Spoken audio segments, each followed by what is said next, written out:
Kenapalah aku tak tahu yang sebelum ni kita kena beli essential cleaning kit untuk bersihkan kita punya pickleball paddle lah.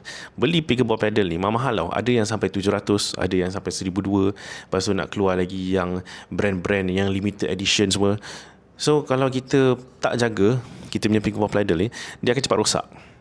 Dan tak cun lah bila kita main, nampak sangat noob lah kalau kita tak bersihkan pickleball paddle dia. So senang je. First of all, kita kena ambil benda ni, eraser. Dia dah bagi complete set tau.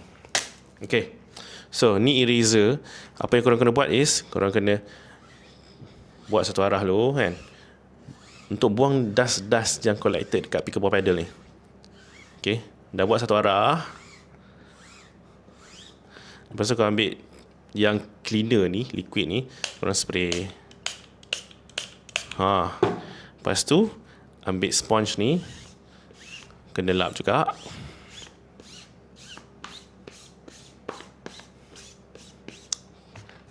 Okay, lepas tu kita lap guna microfiber towel yang dia dah bagi. Complete lah. Aku rasa ni complete set. So it's a complete set. Tak payah nak beli apa-apa dah. Kita dah beli pickleball paddle ni mahal. 700 ada, 500 ada, 200 ada, 100 ada. So kena jaga elok-elok lah. Itu salah satu benda yang kita kena ada kalau kita nak main pickleball.